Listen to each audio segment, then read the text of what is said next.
Petit bolide atteindra 88 miles à l'heure. Attends-toi à voir quelque chose qui décoiffe.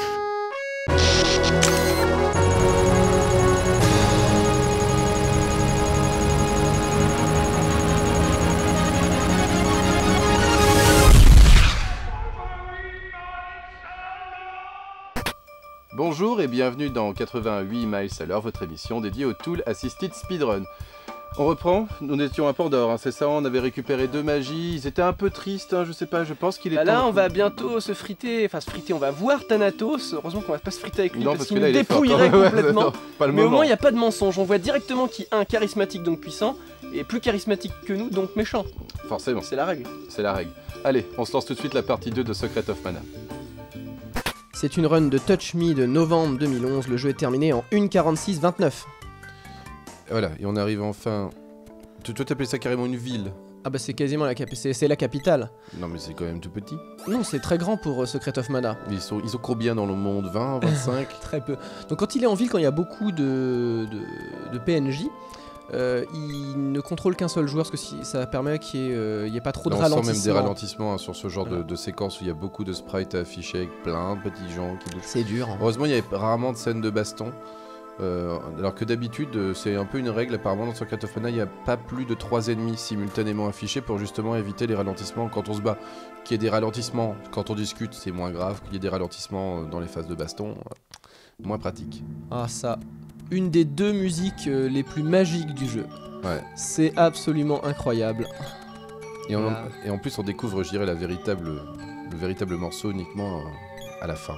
Le titre c'est Cérémonie, voilà. Normalement le titre là, qui est absolument magnifique. J'adore cet effet de brouillard qu'on a déjà un petit peu vu dans la forêt, mais... Avec la transparence. Il y avait vraiment des niveaux très inquiétants quand même. Il était un peu anxiogène je pense hein, quand même on y jouait. Le level design est vraiment très bon, il y a un souci du détail pour créer une ambiance à la fois musicale mais même au niveau des sprites. Le cara design est très très bon. Hein. Ils sortent de Final Fantasy à ce moment-là, d'ailleurs il était un petit peu lié, hein. De toute façon les jeux se croisaient. Les équipes aussi. Et voilà Thanatos. Enfin, le Sephiroth de Secret of Mana. Alors pour savoir dans un jeu qui est le grand méchant, faut toujours voir qui est plus classe que vous. Voilà, et lui il est vraiment classe. Voilà, il a besoin, c'est un grand sorcier mais il a besoin d'un nouveau corps parce que il vieillit. Voilà. Et il a pas encore fait son choix, il hésite. Il hésite entre deux, donc... Tom, Dyluck là. Et Fana, Anna. Qui est à côté. Normal, hein, moi aussi j'hésiterais. En même temps c'est un mec, pourquoi il chercherait à se réincarner en femme Il s'en fiche, c'est un sorcier. Voilà, il est pas là pour ça. Là on se dit tout de suite ça pue là. Il y a les pics en bas, là tu sens que ça va pas quoi. Et le mur. Et le mur. Alors en plus du weapon charge glitch, il y a... Est-ce qu'il va le faire ici en tapant les deux? Ouais, c'est ça, il fait un combine. En fait, il peut combiner les dommages. C'était pas prévu dans le jeu, mais si on attaque tape exactement au bon moment, parce que quand on disait en fait de manière en gros pour calculer les dégâts faits, on regarde l'attaque moins la défense de l'ennemi. On a dit l'attaque, c'est la force de l'attaque de l'arme plus l'attaque liée au niveau multiplié par le niveau de charge plus 2 divisé par 2. C'était la formule. Et donc quand on soustrait la défense, mieux vaut un truc combiné parce que la défense ne sera soustraite qu'une seule fois. Donc c'est mieux de combiner. Ça permet de faire, au lieu de faire mettons 300 moins 100 et 300 moins 100, on aurait fait 200 à chaque fois 400. Là on est à 600 moins 100, on fait 500, c'est un exemple. D'accord. Dans l'idée ça fait plus de dommages, plus de dégâts. Alors là c'est marrant, il dit qu'il a manipulé la position de Jean pour qu'il soit plus proche à la sortie quand même. Vous voyez, c'est dans les petits... C'est toujours pareil, c'est dans les petits Coupage détails. de cheveux en 4. Voilà, mais c'est ça qui fait que c'est bon aussi. Manipuler la position d'un sprite d'un PNJ pour qu'il soit plus proche de nous. Donc là le héros niveau 9 et les 2 autres sont niveau 8. Oula, il charge, c'est pour le plaisir. Non, il doit avoir quelque chose. Non, parce que voilà, quand on change de page. Alors, ce qui est marrant dans Secret, hein, ça c'était un truc qu'on avait déjà vu à l'époque, hein, quand le héros, le personnage qui est contrôlé par le 1 charge une nouvelle portion de niveau. Les autres, peu importe où ils sont, ils vont passer à travers les murs. Ça c'est normal. Hein. Ouais, ça fait partie en fait de... quand vous jouez seul, en fait, c'est à cause de ça qu'il y a des fois elle passe à travers le mur parce que sinon elle vous bloquerait. Ça peut être un peu pas pratique. Des fois, ça arrivait de toute façon hein, qu'on soit un peu bloqué par l'IA qui fait un peu n'importe quoi. Mais il va jouer avec ça. Il y a plein de petits tricks qu'on n'a pas encore vus mais qui vont être marrants. Ouais, avec parce le que fouet plus magie pour des déplacements assez improbables. Le nombre de fois où on parcourt... Cette zone. Oh là là, c'est la On en zone fait de des début de allers-retours au jeu. début, hein, ouais, c'est clair. Ils sont pas privés. Bah, c'est parce qu'on n'a pas encore notre mode de déplacement, je dirais. Ultime, voilà, celui qu'on aura bien plus tard. Enfin, pas pour lui, mais pour les joueurs normaux, je peux vous dire qu'on attendait un certain temps. Le jeu n'était pas forcément très long en fin de compte. Je On saurais mettait pas une dire. trentaine d'heures, 35 heures à finir le jeu normalement. Ouais. Par contre, si vous vouliez débloquer l'intégralité de toutes les choses qu'il y a débloquées Voilà, dedans, il y a des gens qui sont armures encore dessus. secrètes, les loot rares donc sur les ennemis du fort mana, plus toutes les armes niveau 8,99. Voilà, là ça fait un sacré taf. On l'a fait à l'époque, hein, plusieurs Évidemment. fois je pense. L'armée du scorpion. Tu Il est très méchant. sens que les gars de droite et de gauche ils sont pas forts. Ils sont moches. Ils n'ont pas de cap. Toujours hein, la technologie contre la nature, hein, c'est aussi un thème extrêmement C'est récurrent. comme ça qu'on reconnaît les méchants. Voilà, en général, ils utilisent des robots. Est-ce qu'il y a un jeu qui prendrait le contre-pied? Le mana c'est le mal et, et la technologie c'est le bien.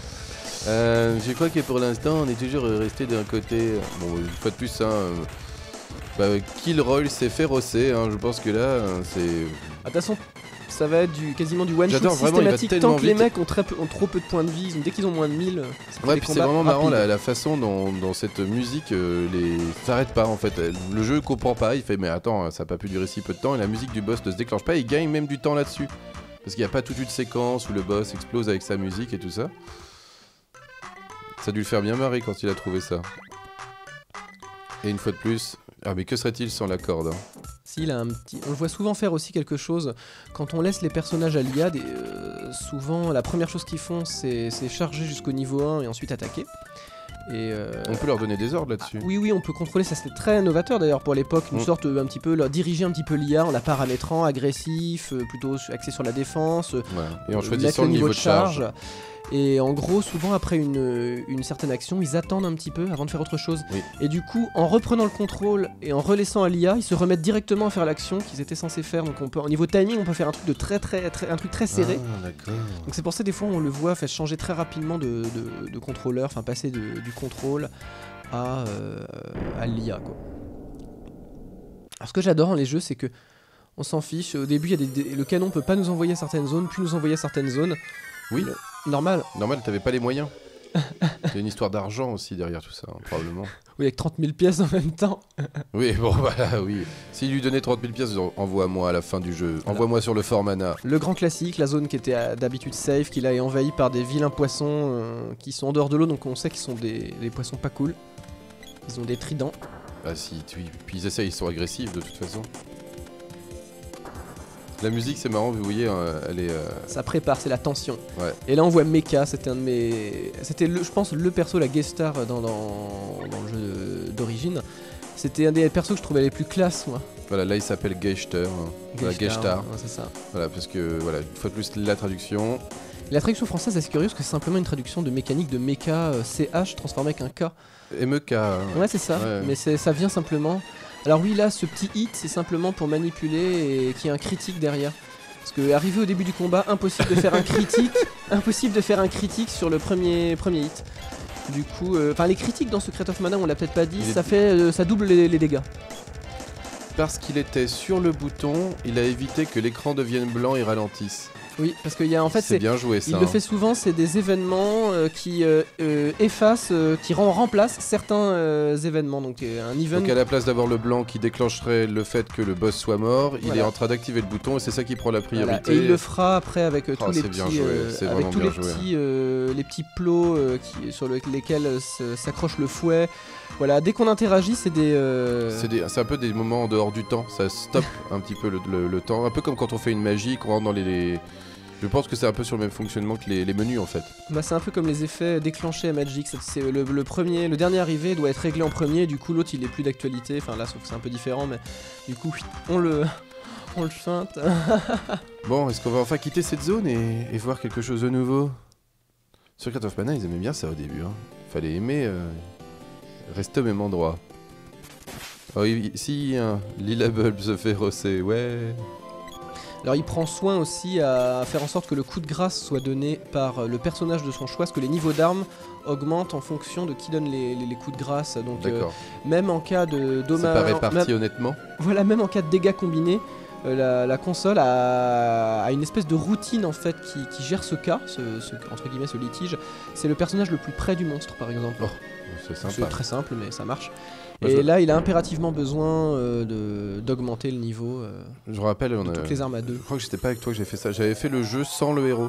Je l'ai tué au début dès que j'ai réussi à récupérer la fille et la naine. Et j'ai fini le jeu avec mon héros level 1. Je trouvais ça assez rigolo. Il était mort tout du long et il tue le moindre monstre après, il prend 8 levels. Hein. Alors, Mais rappelle, c'était rigolo. pour ceux qui n'ont pas vu la première mission, hein, la naine c'est l'elfe, mais nous on l'appelle la naine parce que Parce que comme ça, dans notre cœur voilà, c'est la naine. c'est la naine. Ah, c'est les petits mugs. Et Ça, c'est- franchement, vous me direz en commentaire, mais vous trouvez pas plus que ça ressemble à une naine qu'à un elfe? Honnêtement. La Chacha, Chacha, Neko, hein, là qui, s'il va le voir, il s'appellera Neko. la forêt des 4 saisons. Si vous aimez cette chanson, n'hésitez pas à aller voir la vidéo d'Usul où il vous contera la belle chanson des saisons. Ce qui me fait marrer, c'est que les villageois. Oh là là.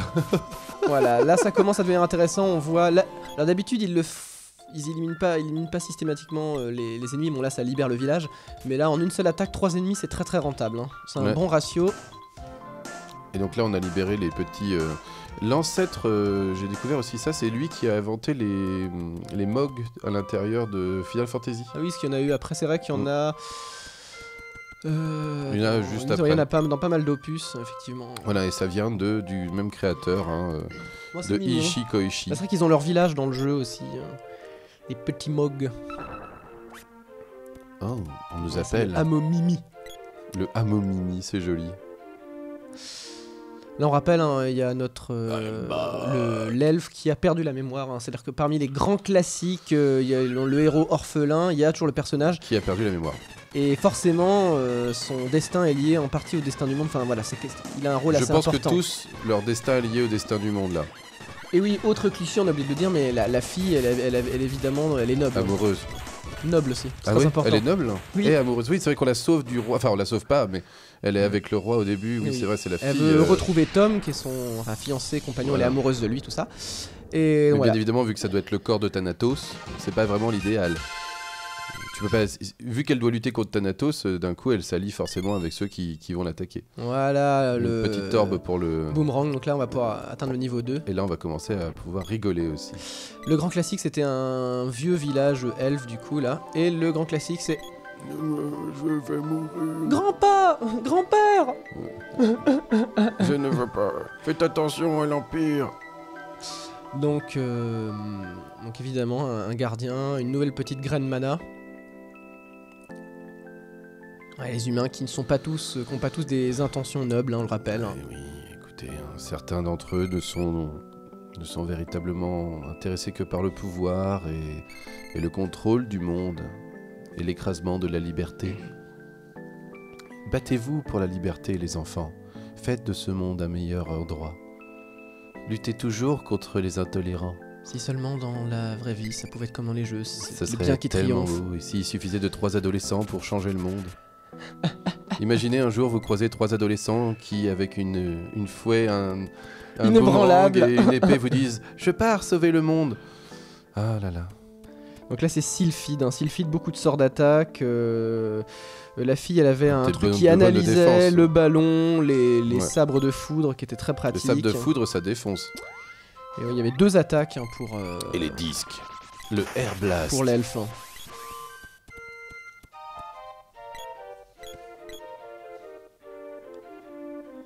Des fois, on vous laisse un petit peu les musiques, mais elles sont tellement agréables. Alors, le jeu a eu beaucoup de remakes, en fin de compte. Hein. Enfin, en tout cas, il est ressorti sur les plateformes récentes. Et même sur iPhone, sur iOS.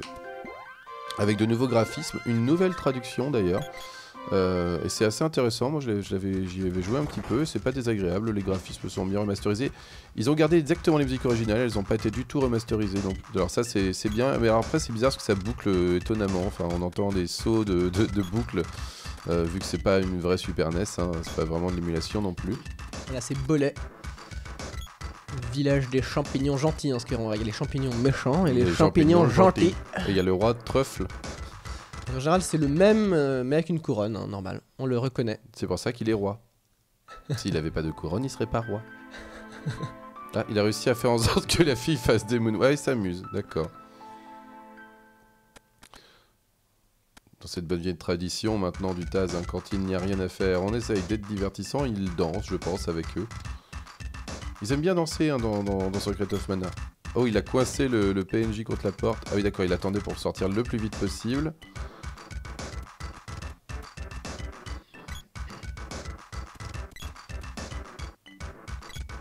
Faites bien attention à ce qu'on a dit la dernière fois au niveau des déplacements. Normalement, on peut faire que des lignes droites. Mais le jeu a une espèce de routine, c'est que quand on court et qu'on rencontre un mur, on va suivre le mur. Donc lui, quand il court, il essaie de faire en sorte que les personnages vont... Oui, est-ce que ça veut être quelque chose qu'on n'a pas eu le temps de dire, c'est que quand on court, on ne peut pas changer de direction. On ne court que dans une direction. Sauf, justement, sauf en quand cas on de court mur. contre un mur, même invisible, là, parce que justement, l'écran peut être loqué, parce que l'écran va suivre le personnage principal. Alors, et oula, du coup, là il on est peut se passé à retrouver travers à faire ça dans le vide. Donc ça, c'est intéressant. Ça commence à bugger, là, ça y est, c'est parti. Et grâce au ballon, il arrive, en déclenchant une magie, il passe sans le fouet aux endroits où il faut le fouet. Sympa.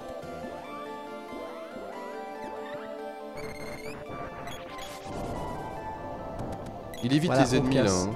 Oui, des fois, il donne un petit coup. Il a un peu peur, je pense. Simplement parce qu'il prend pas tout au le level, passage. Il s'est pas équipé non plus. Il n'y a vraiment pas besoin, parce qu'il se fera jamais toucher. Sauf à certains endroits précis, on verra pourquoi, mais... Ça, c'est autre chose. Cœur de Vandal et moi, ils sont une fois de plus malades. Hein, ça, c'est normal. Hein. Ça fait partie de notre lot.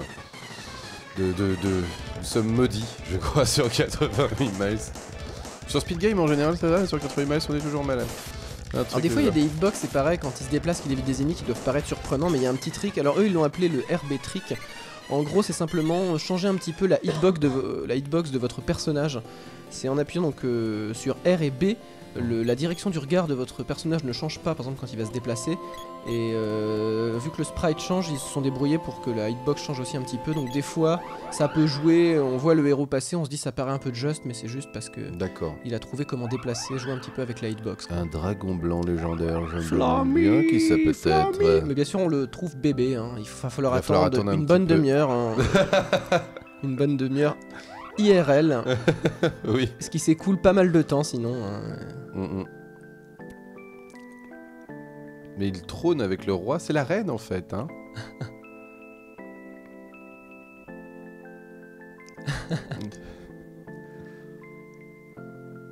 Il y avait quand même pas mal d'histoires, hein. Mais apparemment hyper coupé. J'aimerais bien faire le jeu en japonais un jour, ou retrouver peut-être une traduction juste du jeu, parce qu'il y avait des moments où il y avait pas de sens, quoi. Il y a des trucs qui étaient pas vraiment compréhensible en français. Oui, c'est ça, c'est pas plutôt sens, c'est plutôt que c'était pas. Il y a tout un pan qui est enlevé. Ouais, voilà, ouais. Où c'est pas très clair. Dans le jeu en français, toutes les interactions entre le roi, l'empereur, des différents royaumes, la rébellion, les différents dessins de chaque groupe. C'est extrêmement précis à l'origine. Donc ce qu'on retient, c'est l'essentiel, c'est qu'il faut sauver le monde. Mais voilà, après, et qu'on va en prison de temps en temps et qu'on peut voler. Ça, c'est l'essentiel. Alors là, il explique qu'il fait Kakara Ice Kakara, ça se fait gagner 1000 frames de vitesse. Alors il vaut mieux... Alors ça aussi, des fois, il a montré que c'était mieux d'aller en marchant quelque part que de prendre un canon. Bah, ça dépend, parce que le canon nous emmène toujours au même endroit. Même si on peut un petit peu manipuler le point d'impact, il y a moyen déjà de bouger certains personnages qui sont pas les personnages qu'on contrôle, si je me rappelle bien. En gros, on a une petite marge, mais qui est pas énorme. Mais quoi qu'il en soit, voilà, le canon c'est fixe, ça nous emmène à un endroit précis, des fois c'est pas un endroit très cool. Et donc là, petit détail une fois de plus du speedrun, quand il est arrivé, il a fait en sorte que ses personnages tombent d'une certaine manière pour décaler le scrolling du jeu en avance vers là où il allait devoir sortir. C'est quand même pas mal, pour vous montrer vraiment le détail et l'application qu'il a mis à faire sur tout l'assisted speedrun. Une fois de plus, quelque chose que vous ne verrez jamais dans un speedrun, ce genre de petit... Voilà, c'est vraiment, c'est même plus du détail, quoi. En dessous d'un détail, il y a quoi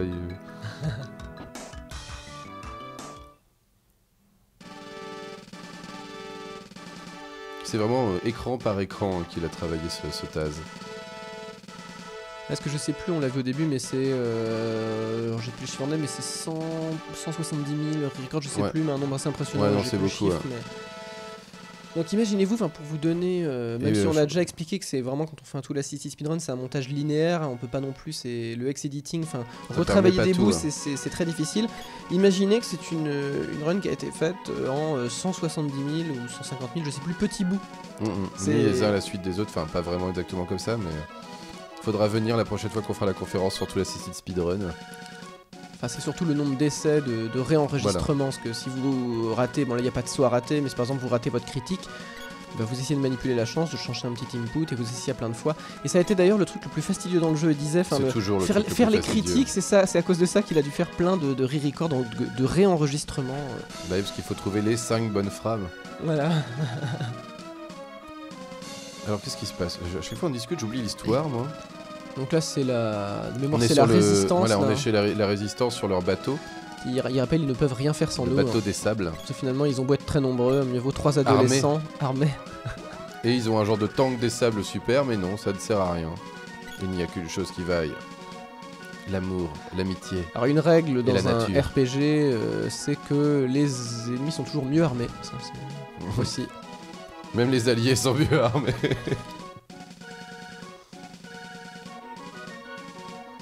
Oula, ça chauffe.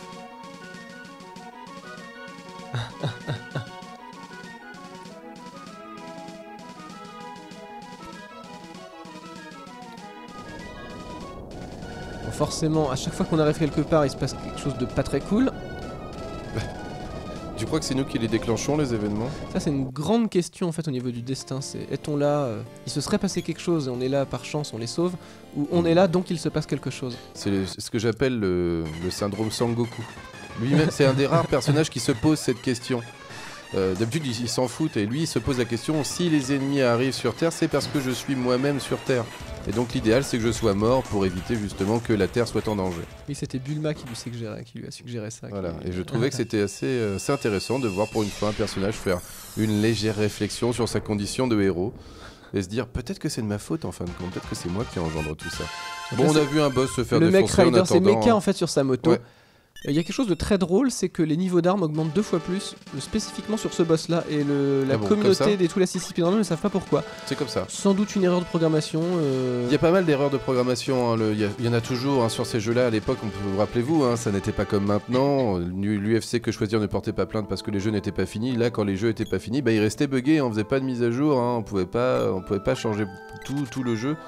Néanmoins, il y a quand même une mise à jour, et c'était déjà le cas assez souvent, en tout cas entre le Japon, les États-Unis et l'Europe. L'Europe étant, comme vous le savez, un peu le vilain canard du jeu vidéo, surtout à cette époque, et bien on avait les jeux plus tard, mais aussi mieux finis. Ouais, tes bugs étaient corrigés. Il y a plein de bugs corrigés entre la version Jap et la version Euro, mais néanmoins il en reste, hein, bien évidemment. On peut pas tout enlever. Et c'est marrant, il y en a vraiment des très drôles, des endroits où on peut aller où il n'y a rien. Des petites séquences qui ont été supprimées. Il y a même grâce aux actions replay. Faut marrer. Donc je disais que grâce aux actions replay, ils peuvent voir un petit peu tout ce qu'il y a dans la cartouche. Il y a même des ennemis qui ont été au cours des sprites, qui ont été codés, ou des animations qui ont été faites mais qui n'ont pas été utilisées, tout simplement. Mais avec tout ce qui est action replay, ou des fois des debug des fois des joueurs en fait y accèdent en fait, et c'est très rigolo, ça fait jaser dans la communauté. Voilà, il y avait plein de légendes à l'époque. Où est-il ? Y aurait-il un continent secret? Y aurait-il une arme secrète? Un casque secret d'ailleurs? Oui. Il y a un casque secret qui est secret, mais en fait c'est pas. Voilà, c'est ça, mais qui est pas un casque exceptionnel en plus. C'est juste que il a été codé, il a été oublié d'être ajouté à un vendeur à Kakara, je crois. Alors je sais plus lequel, mais effectivement il y a un vendeur dans le jeu qui ne vend pas de casque. Voilà, il lui manque un casque et apparemment il a juste été oublié par les développeurs. Là, il est dans la cartouche, mais il a pas été codé. Vous remarquez un beau swap color, on rappelle. Vous prenez mais non, c'est pas du tout le même ennemi. Une apparence d'un monstre déjà utilisé et vous changez de couleur et donc le monstre devient plus puissant, c'est logique. C'est-à-dire quand vous passez du vert au rouge, a priori dans l'esprit du joueur c'est plus fort. Jusque là pas de problème. Alors ils vont pas non plus en abuser, mais pour le niveau des boss ça va jusqu'à 3. Les espèces les dragons, il doit y en avoir 3 tard dans le jeu, et puis les ogres il y en a 3 aussi. Il y a foudre, feu, glace, il n'y en a pas d'autres. à travers l'arbre. Puis bien sûr, hein, les monstres vraiment très forts ont des skins uniques. Je crois qu'il est temps d'aller libérer petite magie. Voilà. Salamando. C'est Salamando en américain? Oui. Ça doit être, en français, ça doit être Thanator? Non. Oui, c'est ça. La version... En français, ouais. Athanor. Non. Oui, c'est ça. Thanator. Bah, Un des deux. j'ai retenu le nom maintenant à force, même si à l'époque moi j'ai joué à la version française, souvent sur internet, c'est la langue anglaise évidemment qui... Ah, qui prévaut, hein, ça c'est sûr.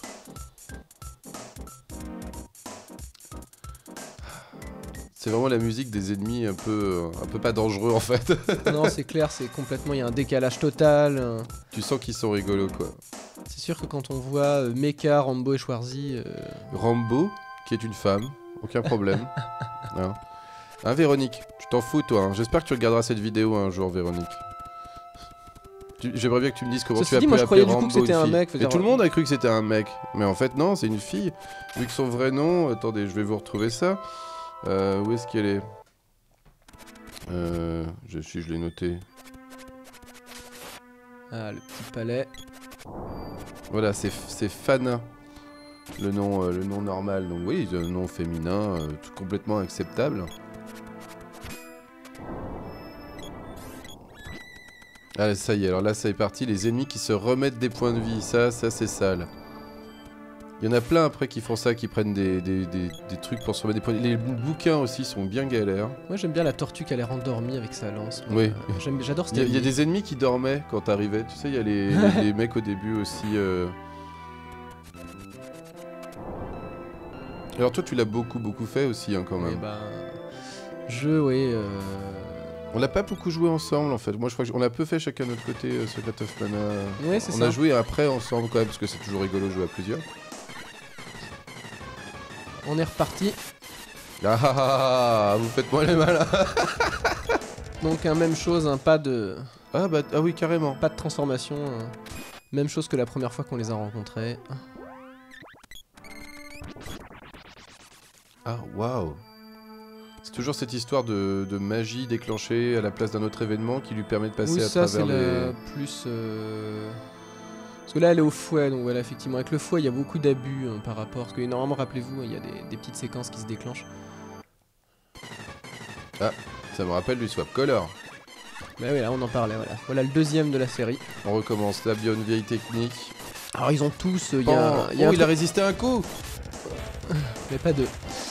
Donc il est mort chaque ennemi a ses propres faiblesses et on avait justement le truc qui permettait d'analyser, qui est très pratique pour voir... Ah il est bon, en général ça va pas chercher midi à 14h, c'est... Il est bleu, je pense que le feu lui fera très mal. Donc en général c'est assez évident, mais des fois on a des petites surprises, donc de toute façon c'est très pratique. C'est là qu'on a appris aussi nos codes, je veux dire, on était jeunes, on n'avait pas fait forcément beaucoup de RPG. Code qui s'appuie quand même beaucoup sur l'intuition quand même. Et le Père Noël. Ça c'est important. Voilà. Et le Père Noël. Il est très très décalé, entre les Mogs, les Morses, le Père Noël, enfin... Oui, il y a plein de choses très drôles. Qu'est-ce qu'il foutait là, quoi? Comme ça, tous les enfants du monde auront un petit cadeau. Voilà, peut-être que c'est pour ça qu'on fait cette run en fin de compte, hein. C'est peut-être pour offrir au monde des cadeaux de Noël. Non, par rapport à sa diffusion, je pense qu'elle sera diffusée après Noël. Donc voilà, c'est pour vous rappeler que vous avez eu des beaux cadeaux. J'adore toujours la musique apaisante. Ouais, alors qu'on est en train de se battre, hein, normal. Mais c'est bien des fois quand même d'avoir... C'est peut-être aussi pour ça qu'on aimait bien faire du level ici, peut-être parce que la musique était cool. C'est ça, c'est pas stressant, on peut farmer des heures. On peut farmer des heures, ouais. Faut avoir des persos hors level. Donc là il va se diriger vers le canon, c'est ça? Voilà, il repart en tout compte fait. Pour voyager, il va retrouver la... Retour dans le désert. Ah, j'ai hâte qu'il puisse voler. Ah, lui aussi. Oui, mais il le sait pas, lui, qui peut voler. Nous non plus, à l'époque, on le savait pas. On se disait, ah mon dieu, je vais devoir faire du canon en permanence. Alors c'est déjà ça, mais c'est vrai que le moyen de transport est rigolo parce que tu te réceptionnes. On conçoit envoyer quelqu'un. En fait, c'est la réception qui me pose problème. C'est vrai que sans parachute... J'ai du mal à croire qu'on se réceptionne sans prendre de dégâts alors qu'un simple monstre avec un petit coup de fourche ou n'importe quoi nous fait des dégâts, c'est assez curieux. Parce que tu vois, il y a une vitesse maximale à la chute. Sauf que dans leur monde, la vitesse maximale à la chute, elle est de 8 km/h. C'est extrêmement acceptable. Ouais, les lois de la physique et celles du jeu, c'est pas les mêmes, on pas, rappelle. Non. Surtout à l'époque. Il y a c'est toujours pas ma partie préférée par ici, moi. J'adore les coins-coins. Les coins-coins, ça fait partie. Enfin, ceux-là, je sais plus comment ils s'appellent, mais c'est le même type d'ennemis, là, les canards. Ils m'ont toujours fait marrer. Parce que ça a pas l'air effrayant comme ennemi. Les coins-coins. Non, mais ils sont pas vraiment effrayants dans le jeu non plus, les coins-coins. c'est Ah, pas parmi le les point, trucs. ça permet, vous voyez, normalement, sans Quoi activer des interrupteurs, oui, parce que c'est une arme de corps à corps, du coup on se déplace, et en faisant plusieurs coups, elle a réussi là à passer un obstacle, et normalement Ouais, fallait ça fait gagner des du temps, interrupteurs, Ouais, non, c'est cool. et ça permet aussi des fois d'escalader en fait des petits bouts de collines, des ravins, c'est ce qui est cheaté dans cette arme. Et là le feu ça permet de casser le saut, maintenant qu'on a l'élémental de feu, cool. Les déplacements sont vraiment super bien optimisés en bloquant les ennemis, enfin en bloquant ses alliés contre les murs pour éviter qu'on soit trop à se déplacer sur le même endroit. On le voit switcher en général d'un ennemi à l'autre, enfin d'un ennemi, pourquoi je les appelle d'un personnage à l'autre. Là, Il est en train de se préparer pour là, le on a combat. vu en fait, elle a, grâce au fouet, c'est pareil, magie plus se mettre sur un point bien précis en attaquant, elle a pu se dégager de la plateforme et rentrer. Étonnant. Ah, le Minotaur, je me rappelais plus moi de cette boss là, je crois que je suis passé trop vite dessus. Il y en a deux dans le jeu. D'accord. Je les trouve pas très charismatiques. Après, ils sont pas mal dessinés. Oh, ils ont l'air costauds, moi je Ah, trouve. ils ont l'air costauds, mais je sais pas, ils font moins peur que les autres ennemis Là. quand même. Ce n'est qu'une vache quoi. Avec des grosses cornes quand même. Oui, oui, des gros muscles, mais bon.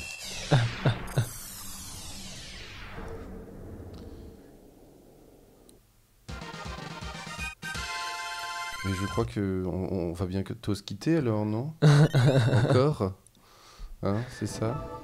Bah là déjà. Ah oui, il nous reste la graine à activer quand même. Ah, c'est oui, quand même- Quitte à tuer le boss, autant quand même aller chercher la graine quoi, parce que ce serait un peu dommage de l'oublier. Ah merde! Je savais que j'étais venu pour faire quelque chose, mais quoi? Donc c'est pareil, la corde, hein, toujours très pratique.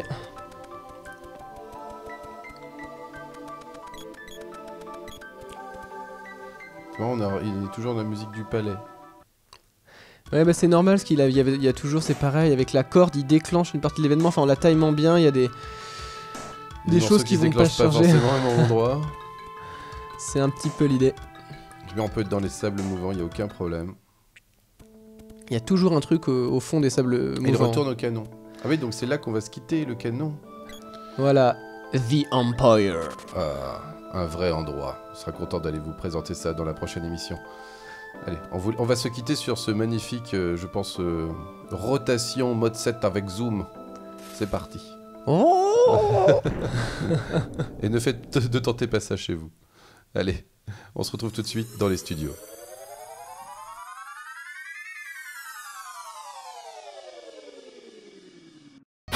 Allez hop, Sylphie, Datanor, 2 de plus, ça fait 4 sur 7, on tient le bon bout là. On tient le bambou, ça c'est sûr. Surtout que, eh bien, nous sommes même pas à la moitié du jeu, on est déjà à la moitié des vidéos. Alors il y a forcément un moment où il va se passer un truc de dingue. Ouais, il reste la meilleure partie, le truc le plus fou. C'est toujours la partie 3, tu penses, la meilleure dans un jeu? C'est une règle. C'est une règle. Bah, les développeurs l'ont conçu pour qu'en tout l'assisted speedrun, ce soit toujours la partie la plus impressionnante. Pas étonnant. Mais ils savaient à l'époque qu'on découperait en 30 minutes, ça qui est fou. Incroyable. Bon, allez, on se retrouve pour la partie 3 dans 15 jours. Salut.